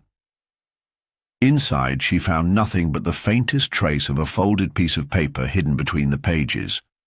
She unfolded it carefully. The writing was slanted, hurried, a scrawled note that read, "Not all is as it seems." The words seemed innocuous at first glance, almost too cryptic to mean anything. But to Miss Marple, it was the echo of something she had heard before, an offhand remark from one of the witnesses. It was the same phrase that Claire's co-worker, Michael, had said during his interview when he'd been asked about the recent strange events in the shop. "Not all is as it seems," Michael had muttered, his voice laced with a peculiar nervousness. At the time, Miss Marple had chalked it up to his general anxiety. But now, with this new detail before her, it felt like a key turning in her mind. Not all is as it seems. The phrase echoed in her thoughts, growing clearer as the pieces began to shift in her mind. The more Miss Marple thought about Michael's words, the more they seemed to ring true. It was always the small, subtle things that people overlooked, details that they thought didn't matter. She recalled her conversation with Claire's other co-worker, Sarah, whose reaction to the mention of Michael had always been guarded. The way Sarah had shifted uncomfortably when asked if Claire had confided in her, was that a sign of guilt? Or was it something more? Could Michael and Sarah both be involved? Her mind raced, weaving the connections together like a spider spinning its web. She had always believed that a mystery at its core was a story of human nature. And right now, human nature was speaking loudly to her in whispers and half-truths. She turned to Cray, who had followed her through the shop, his eyes filled with frustration and confusion. "I need you to look into Michael's past," she said, her voice quiet but firm. I think he's hiding something, and it goes further than just his work here. Cray raised an eyebrow but nodded. What exactly do you think we'll find? Miss Marple's gaze turned back to the scene of the crime, her eyes narrowing as she recalled the strange arrangement of Claire's body, the pages of books scattered across the floor, the carefully placed envelope. I'm not sure yet, but something doesn't add up. It's more than just Claire's death, it's about the messages being sent, about the pattern that's emerging. Cray followed her gaze, his brow furrowing. What pattern? The phrase, Miss Marple said softly. Not all is as it seems. It's a simple line, but I think it's a clue. The pattern is hidden in plain sight. We've been looking at the wrong people, focusing on the wrong motives. The key is Michael, and perhaps even Sarah. They've been hiding in plain sight, manipulating the investigation in subtle ways. She paused, letting the weight of her words settle. I believe they've been working together all along. Cray didn't respond immediately, but his gaze shifted toward the back office, where the body had been found. His face, still pale, grew darker as he processed Miss Marple's deduction. Are you saying Michael and Sarah killed Claire? No, Miss Marple replied, shaking her head. But I think they know more than they're letting on. Claire was getting too close to something, and I believe it's connected to a hidden truth, a truth buried in the past. Miss Marple's thoughts returned to the torn pages scattered around the body. They were old, some of them yellowing with age, others frayed at the edges as if they had been handled frequently. This wasn't just a random scattering of pages. It was a deliberate pattern, one that hinted at a secret buried long ago. She had to find out more. She needed to understand the context behind these books, the ones Claire had been drawn to. Miss Marple turned back to Cray, her voice sharp with determination. We need to examine those books in the back office. Something tells me that they're more than just innocent debris. They're clues. Each one is connected to something bigger. Cray hesitated for a moment before nodding. All right, I'll have the team pull them out. But Miss Marple, do you really think it's all connected to a bookshop? It's never just about the books, Cray, Miss Marple replied with a small smile. Books are just the medium. It's about the secrets they hold, and the people who use them. As Cray moved off to organize the search for the books, Miss Marple stood still for a moment longer, her mind working through the puzzle. The more she pieced together, the clearer it became that this was no simple crime of passion or greed. No, this was a far more intricate scheme, one that had roots in a long-forgotten past, a past that had been hidden away, covered up by lies and secrets, and now it was all coming to light. The key to solving the murder of Claire Bishop, to unlocking the truth, lay in the patterns of human behavior, the small details people overlooked. And Miss Marple had learned to trust her instincts. The pattern was there, waiting for her to uncover it. Miss Marple's mind raced as she stood in the back office, the words of the cryptic note still echoing in her thoughts. Not all is as it seems. Her earlier theory about Michael and Sarah seemed to make more sense with each passing moment. But there was something deeper she couldn't quite grasp. The pieces were aligning, but something about the puzzle felt incomplete. As she carefully examined the torn pages from the books, her eyes kept drifting back to the scuff on the bookshelf, the odd phrasing, and the careful precision of the murder. Everything about this case spoke of a deliberate effort to send a message, yet the message itself was hidden beneath layers of misdirection. It wasn't just the murder of Claire Bishop that had set this all in motion. It was something far more personal, something rooted deep within the lives of those involved. Her thoughts turned to Claire's background. From what Miss Marple had gathered, Claire had worked tirelessly to revive the bookshop, investing both time and money into its future. Yet she had been estranged from her family, and none of her co-workers seemed to know much about her personal life beyond work. That isolation was a puzzle piece, one that didn't sit right. Claire's sudden involvement in a murder investigation felt like the final piece of a much older puzzle. The sharp sound of footsteps behind her pulled Miss Marple from her reverie. Cray re-entered the room, a folder in his hands. "I've spoken with Michael. He's still insisting that he's innocent. But the more I talk to him, the less I believe his story. He's covering something, and I think it's bigger than we thought." Miss Marple nodded but didn't speak. Instead, she moved toward the small desk in the corner where the books had been arranged. She carefully flipped through the pages, each one revealing a strange pattern of numbers and names, some familiar, others obscured by age or smudged ink. Her mind raced as she connected the dots. "Cray," she said quietly, still focusing on the papers. "Do you remember the strange reaction Sarah had when I asked about Claire's personal life?" She hesitated, almost as if she was hiding something. That hesitation was too calculated to be an accident. "There's something there, something she's not telling us." Cray looked over her shoulder at the papers, his eyes narrowed. "So, you think Sarah's involved?" Miss Marple's lips tightened, but she didn't answer immediately. Instead, she slid the papers over to Cray. "These names, do they mean anything to you?"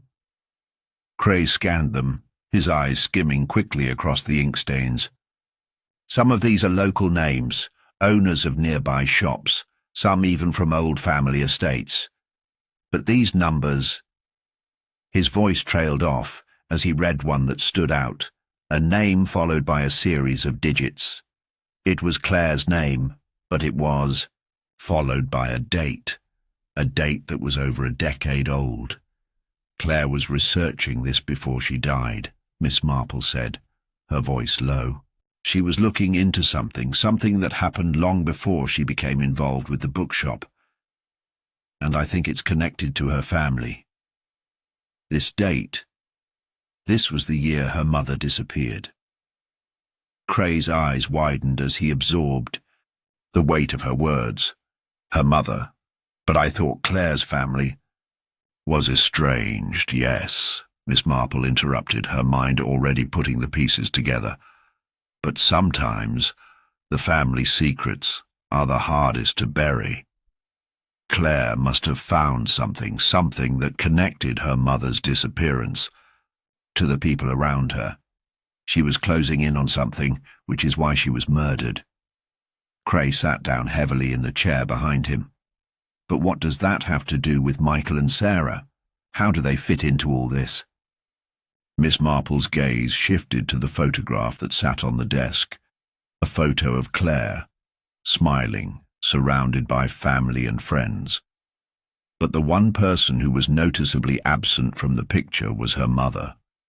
The woman had vanished when Claire was young, and her disappearance had been shrouded in mystery.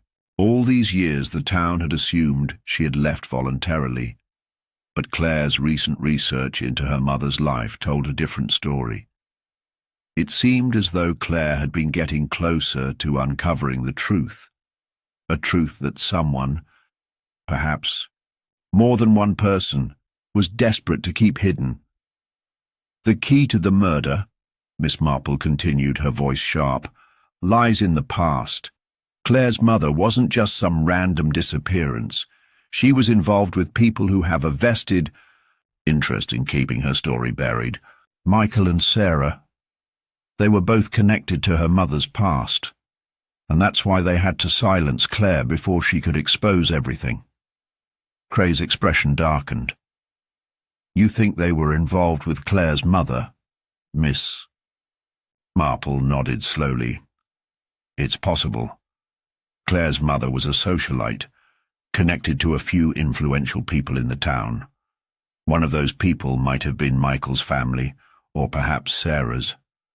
But regardless of who it was, I believe Claire's research into her mother's disappearance threatened to uncover something far more dangerous than any of them were willing to face. She turned back to the desk, searching for something, anything that might point to the truth. And then, her fingers brushed against a small, seemingly innocuous object. It was a key, unmarked, plain, and unassuming. Miss Marple's heart skipped a beat as she held it up, studying it carefully. This was no ordinary key. It was too small, delicate, and unusual. Where did this come from? Cray asked, his voice filled with a mixture of curiosity and disbelief. Miss Marple's eyes remained fixed on the key.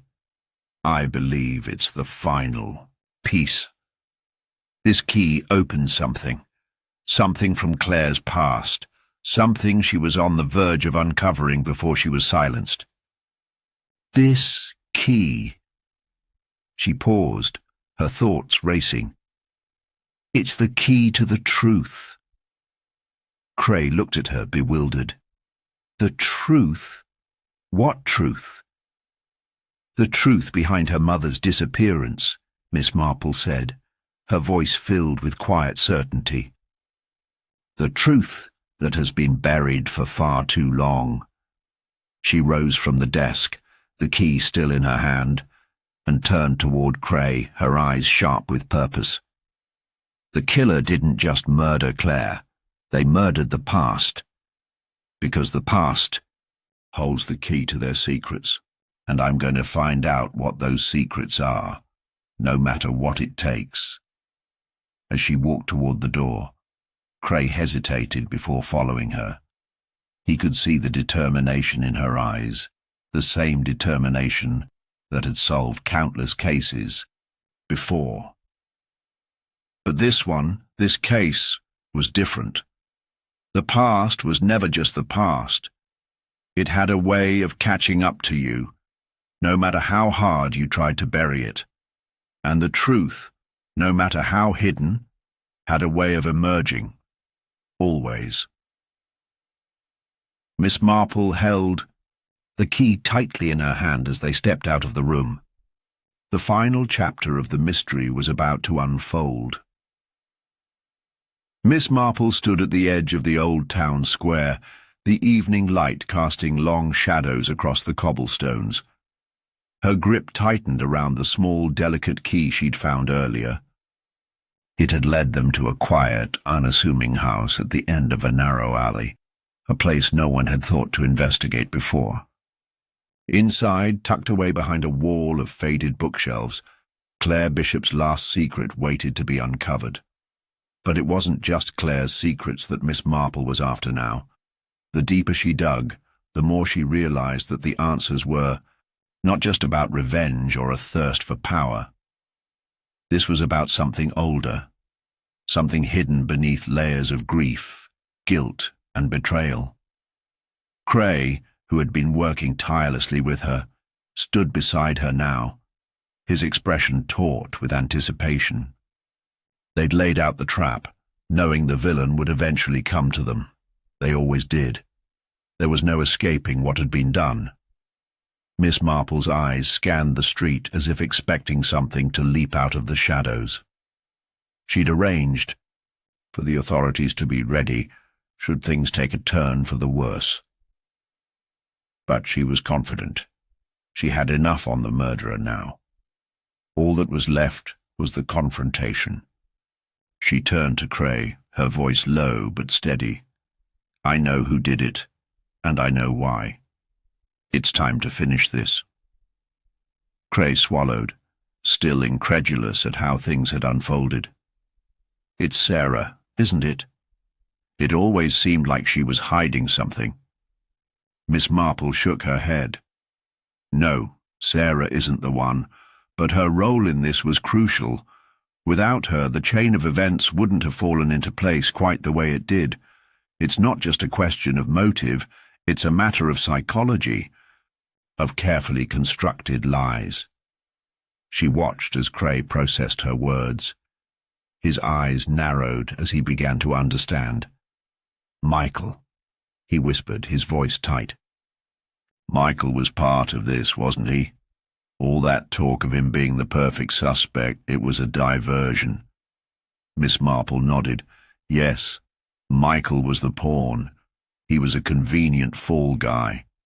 But the true mastermind, it's someone much closer than anyone realized.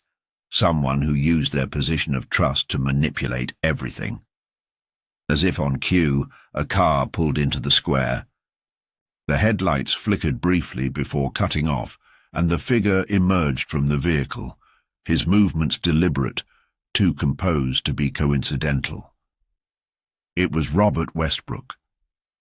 The town had always seen Robert as a model citizen, well-liked, well-respected. He was the successful lawyer who had helped many families in their most vulnerable moments. But Miss Marple knew better. She had been watching him closely since the beginning, and now, as she studied his every movement, everything clicked into place. Cray stiffened beside her, his gaze fixed on Robert as he approached them, his face impassive.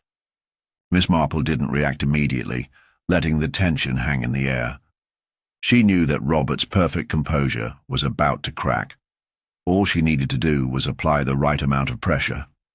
Miss Marple, Robert said, his voice smooth, almost too smooth. I've been told you wanted to speak with me. You know why we're here, Miss Marple replied, her tone calm but firm. She didn't give him the satisfaction of rising to his level. You've played this game long enough. But the truth always catches up, doesn't it? Robert's eyes flickered, the briefest hint of unease passing across his features before it was masked once again. He took a step forward, folding his arms across his chest. I'm afraid I don't follow. Perhaps you're mistaken. I'm simply here to help with whatever you need. Miss Marple smiled faintly, the corners of her lips curling upward. Help? She echoed. That's a curious choice of words. You've certainly been helping someone, but it wasn't Claire, was it? In fact, it wasn't anyone who's been hurt in this case. Robert's eyes narrowed, but he maintained his composure. I don't know what you're implying. You knew exactly what Claire was about to uncover, Miss Marple continued, her voice unwavering. She had started digging into her mother's disappearance. Someone in this town wanted to keep that hidden. She was onto something, and she was about to expose it. But you couldn't let that happen. Robert's jaw tightened, his nostrils flaring as he took a step back. The cracks were beginning to show. Miss Marple pressed on, her observations like a steady drip of water eroding his defenses. You manipulated Michael. He was the perfect distraction. His alibi, his connection to Sarah, it all seemed too obvious. You thought the police would focus on him, but you didn't anticipate someone like me coming along, did you? Robert's eyes flicked toward the alley, and for the first time he seemed uncertain, as if calculating his next move. But Miss Marple wasn't done yet. There's more, she said quietly, leaning in just slightly, enough to make him feel the weight of her words. You were involved with Claire's mother, weren't you? In a way that no one knew. You had a history together. You were the one who pushed Claire's mother into a dangerous situation, a situation that led to her disappearance. And when Claire started connecting the dots, you knew you had to stop her. The silence between them was thick, suffocating. Robert's eyes darted to the ground, as though the weight of Miss Marple's accusations were too heavy to bear. He had no more lies left to tell, no more excuses. The truth had emerged in the light of her observation. "You thought you could keep her silent forever," Miss Marple whispered. "But Claire's research was your undoing. It always was." For a long moment Robert simply stood there, his face a mask of carefully controlled emotion. And then, with a slow exhale, he collapsed, his composure shattered. "You don't understand," he muttered, his voice trembling. "She would have ruined everything, everything I worked for, everything I built. I didn't have a choice. I couldn't let her expose me." Cray moved toward him, his voice stern, the weight of the situation dawning on him. "So you killed Claire to protect your secrets?" Robert nodded, his shoulders sagging in defeat. "It wasn't supposed to end like this. I thought I could control it all." Miss Marple stepped forward, her gaze piercing. "You didn't control anything, Robert. You made the mistake of thinking you were invincible. You've spent your life hiding behind lies, but the truth has a way of finding its way to the surface." As the authorities moved in to arrest Robert Westbrook, Miss Marple felt the weight of the case lift from her shoulders. The puzzle was complete, the pieces falling into place with finality. But even as the law took its course, there was an unsettling stillness in the air. For Miss Marple, the mystery had ended, but the shadows of the past lingered, leaving behind a sense of quiet resolution that came with a price that would be felt long after the case was closed. She turned to leave, her heart heavy with the knowledge of the cost of truth. Sometimes the past never truly stays buried, and the consequences of its revelations ripple through the present in ways no one can predict. But as Miss Marple walked away from the scene, she couldn't shake the feeling that perhaps this was not the last mystery that would surface from the depths of the past. As Miss Marple watched Robert Westbrook being escorted away in handcuffs, she couldn't help but feel a strange sense of unease settle in her chest. It was over, or so it seemed. The town would return to its quiet rhythm, the scandal of Claire Bishop's murder slowly fading into history. But something lingered, something she couldn't quite place. A fleeting sense that the story wasn't finished, that the true conclusion hadn't yet been written. Cray, standing beside her, looked over at Miss Marple, his face a mixture of relief and exhaustion. "It's finally over. We did it. The case is closed." Miss Marple nodded slowly, her mind still working, turning over every detail, every conversation. "Yes, it's over. For now." He glanced at her, puzzled. "What do you mean? We've got the killer. We've uncovered the motive, the lies. What's left?" "Nothing, I suppose," she replied, her voice distant. "Except a feeling." Cray raised an eyebrow, but said nothing, content to let her lead. She always had her reasons, even if she never explained them right away. They began walking back, through the narrow alleyway toward the town square, the cool night air brushing against their skin. As they passed the row of shops that lined the street, Miss Marple's sharp gaze caught sight of something in the window of the bookshop. It was just a reflection, but it was enough to halt her step. "Excuse me?" she murmured, her voice suddenly tense.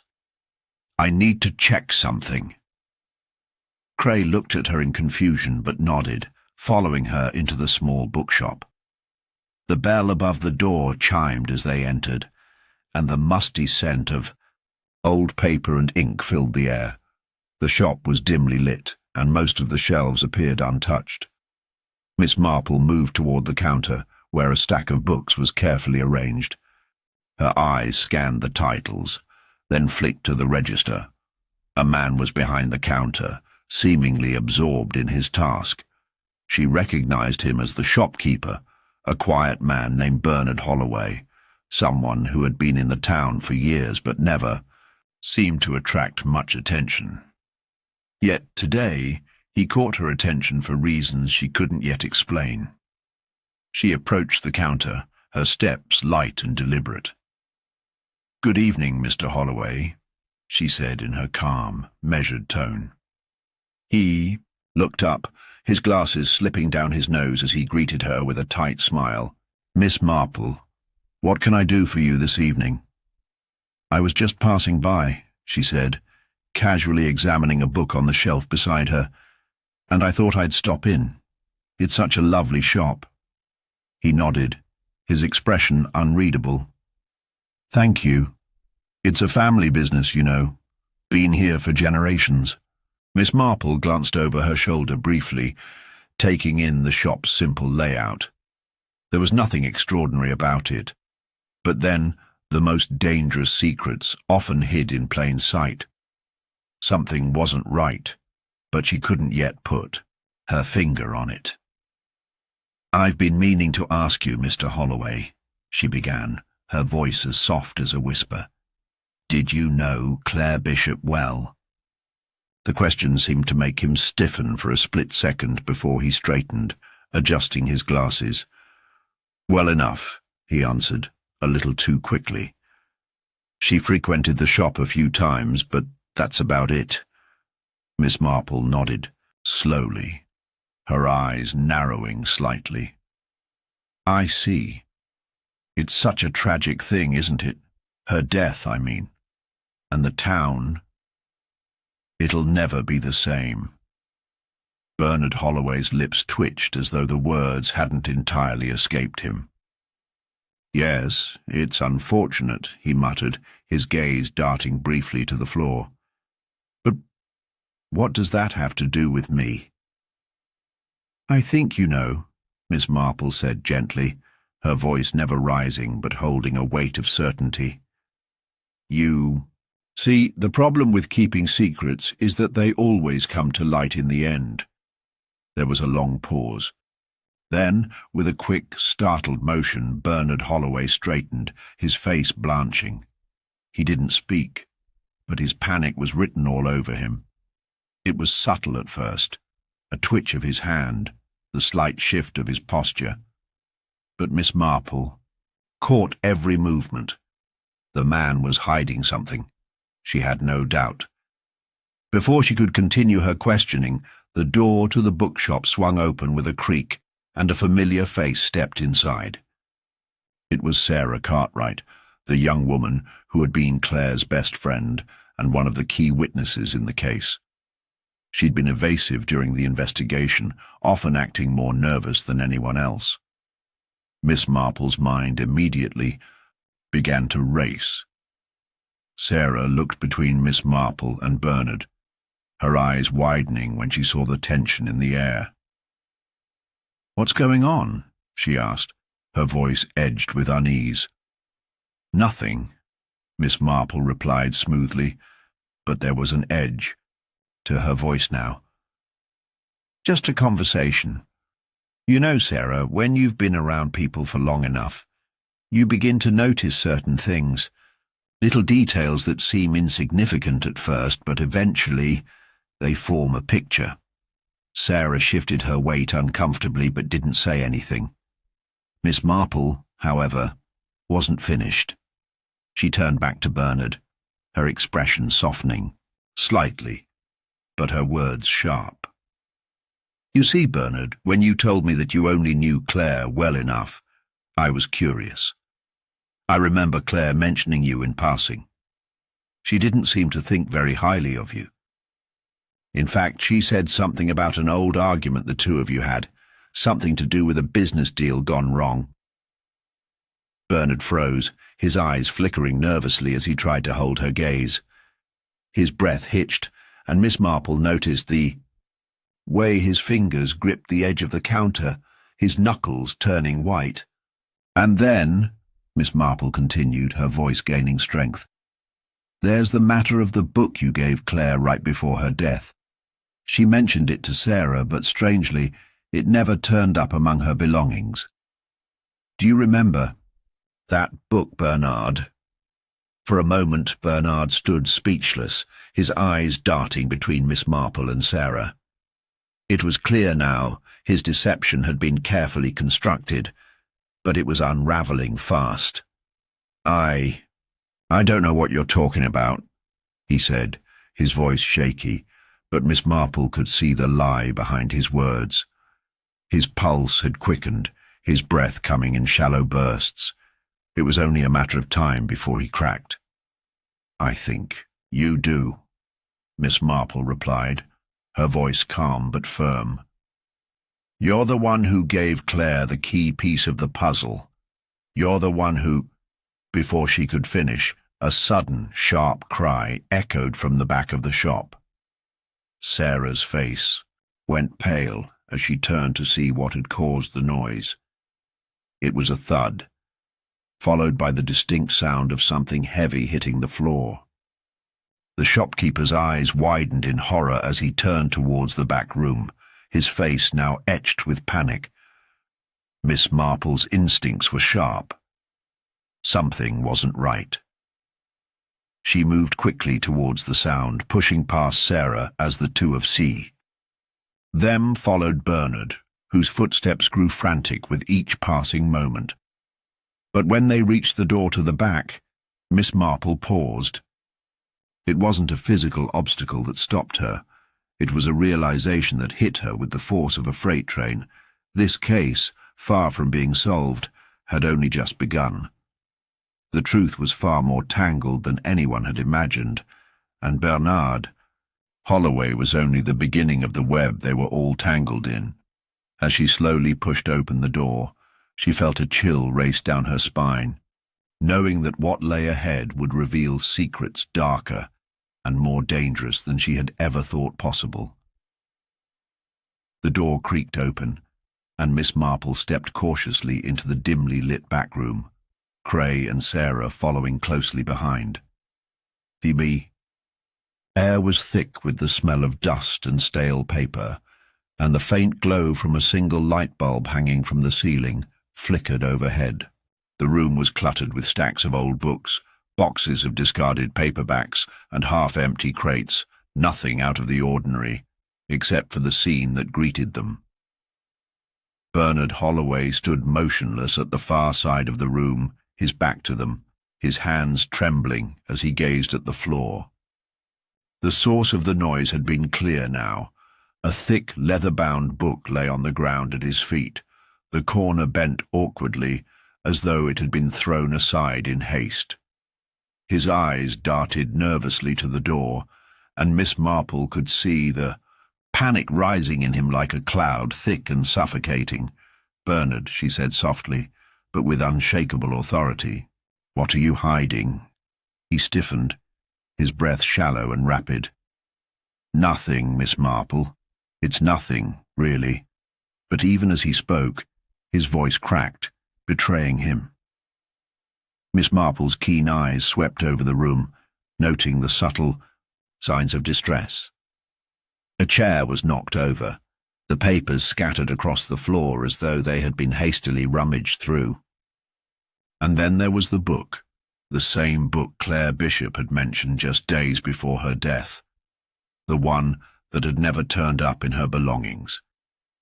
She moved towards it slowly, her fingers brushing the edges of the book as she picked it up, feeling the weight of the truth settling in her chest. It was the same edition, the same cover, worn with age, but undeniably the one she had been looking for.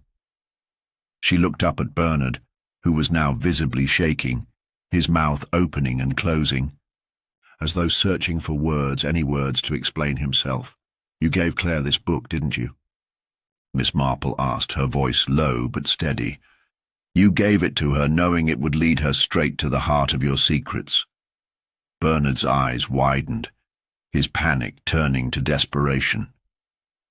"I didn't mean for it to go this far," he stammered, his voice rising. "It was just a mistake. I never meant for anyone to get hurt." Cray stepped forward, his brow furrowed. What do you mean by that? What exactly was in the book?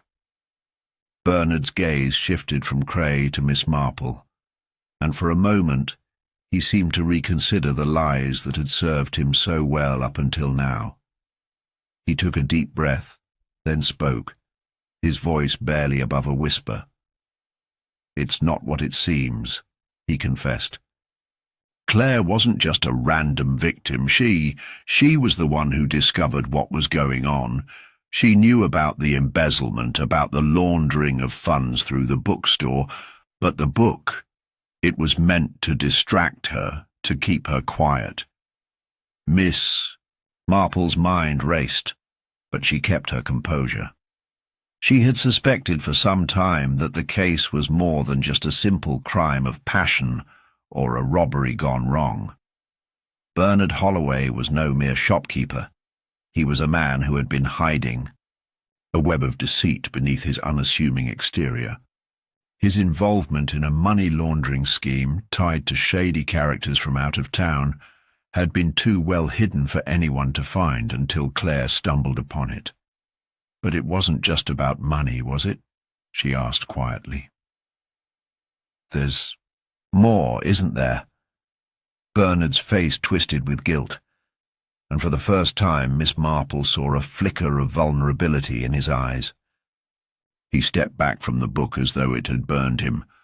I didn't mean for anyone to die, but when Claire started asking too many questions, digging into things she shouldn't have..." He paused, looking down at the floor, unable to meet her gaze. "I knew she had to be stopped. I never meant for it to escalate.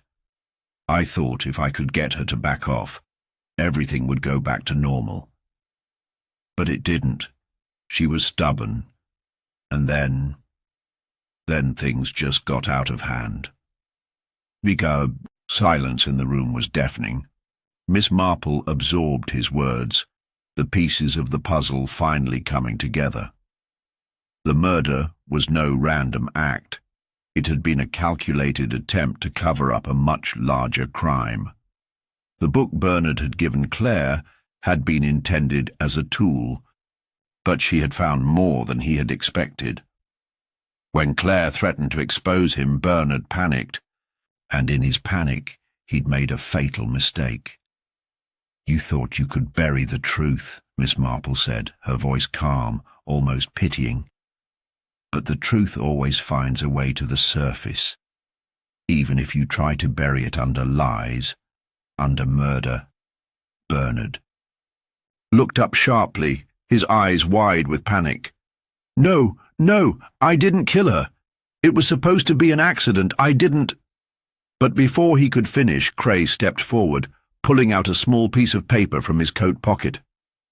It was a receipt, one he had obtained earlier in the day, from the local tavern, where Bernard had been seen having an intense conversation with an unknown man. The receipt was dated the day before Claire's murder. "I think this will help clarify things," Cray said, holding the paper in front of Bernard's face. "This is from the tavern where you were seen talking to someone who matches the description of an associate from your past. Someone connected to the money laundering scheme." Bernard's face drained of colour, and his lips trembled as he stared at the receipt, his eyes darting from Cray to Miss Marple. "It's true," he whispered, barely audible, "but I didn't kill her. It was him. The man I met that night." He was the one who did it." Miss Marple took a step back, her mind working quickly.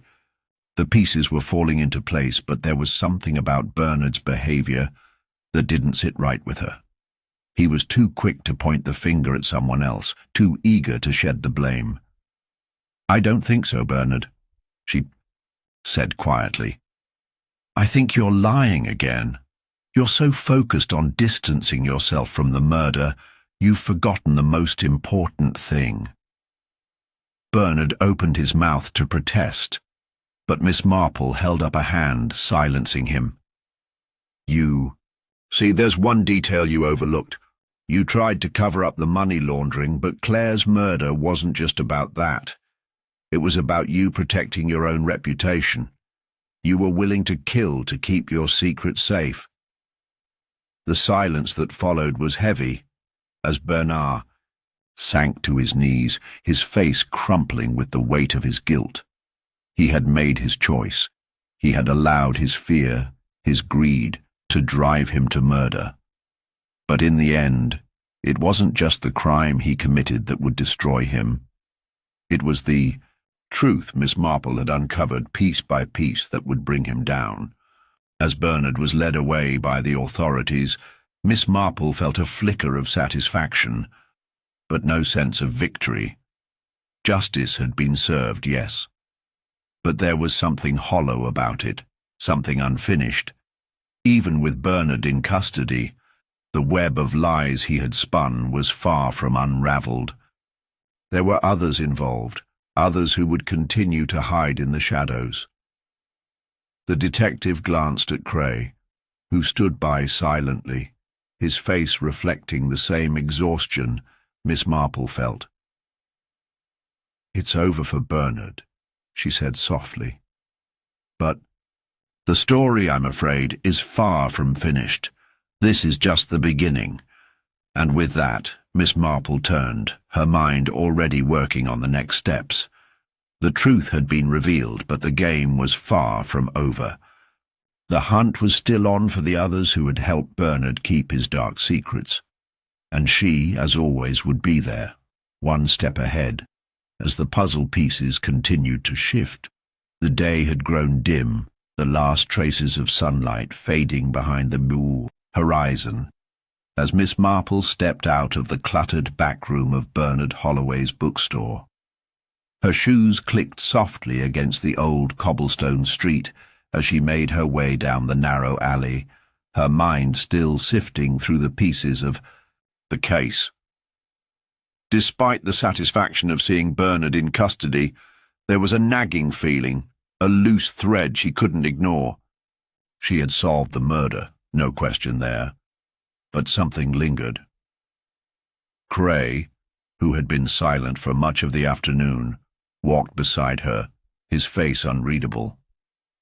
He had been an ally in this investigation, his experience in law enforcement invaluable.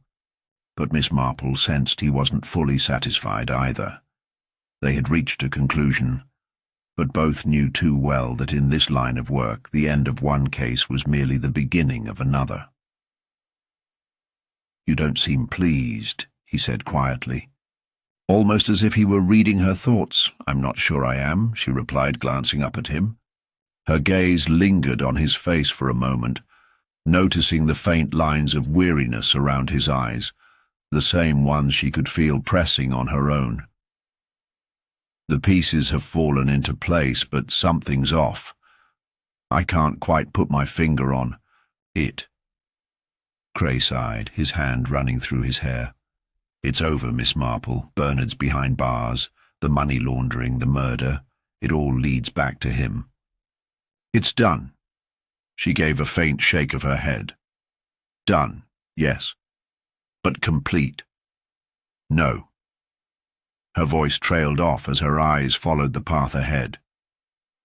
The book he was so desperate to hide. It was never about the book itself, was it? It was a means to an end, to distract, to mislead. But why did Claire, of all people, have to be the one to find it? She wasn't just a casualty in a cover-up. She was carefully chosen. Cray stopped for a moment, his face now serious. "You're suggesting Bernard had a personal reason for targeting her, beyond the money?" "Perhaps," Miss Marple mused, her thoughts swirling. "But I suspect it was something deeper. A message, perhaps." The connections were all there, Cray. The people Bernard met with in that tavern, the strange timing of the murder. It wasn't all coincidence. There's something else, something that didn't fit. She turned her attention to the side street. They were walking down, the shadows growing longer, the night creeping in. The air felt heavier, as though it carried the weight of all the unresolved questions still hanging in the air. The city seemed quieter now. the last few pedestrians hurrying along, casting fleeting glances at the pair as they walked in silence. "I think we've only uncovered the surface of something much bigger," Miss Marple continued. "Bernard may have thought he could erase everything, but there's always something left behind, a clue, a word, a mistake." Cray was about to respond, but Miss Marple's sharp gaze caught something, a detail that had slipped by unnoticed until now. A small scrap of paper, crumpled and discarded in a trash bin beside them, fluttered in the evening breeze.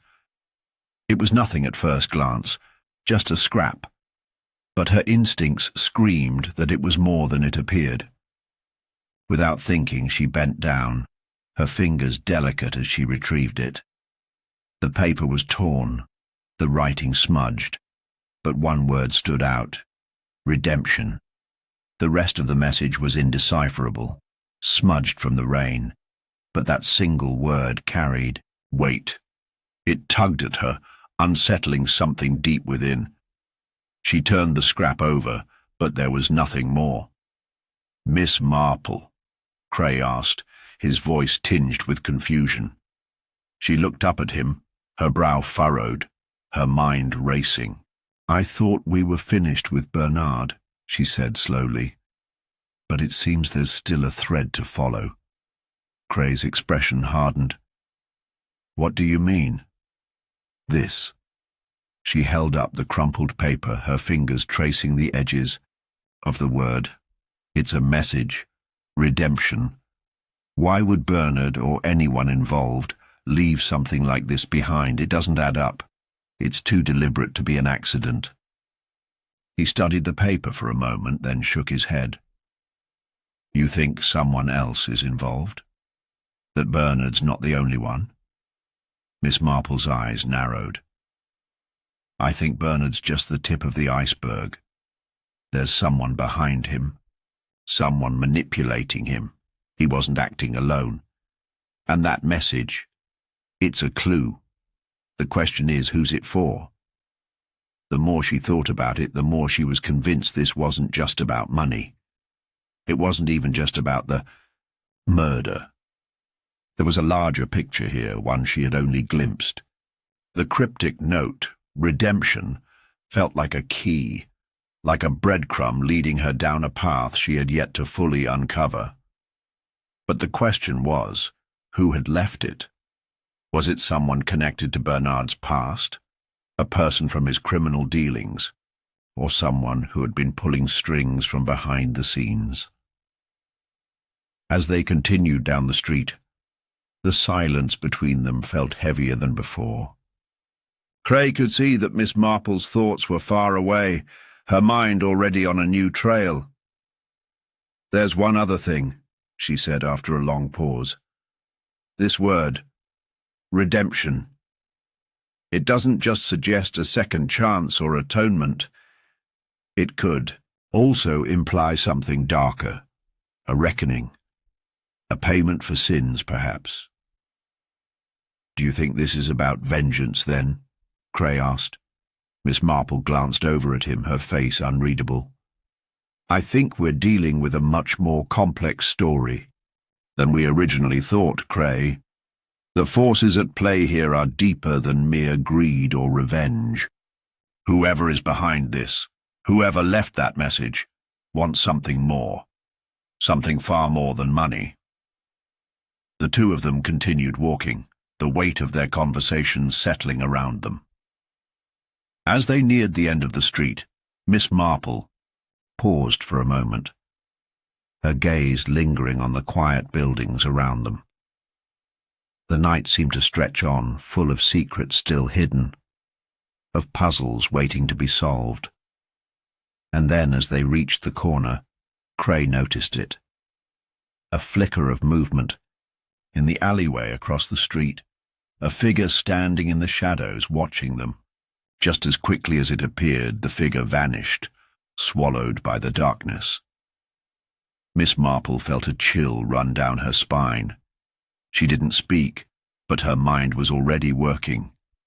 The game wasn't over.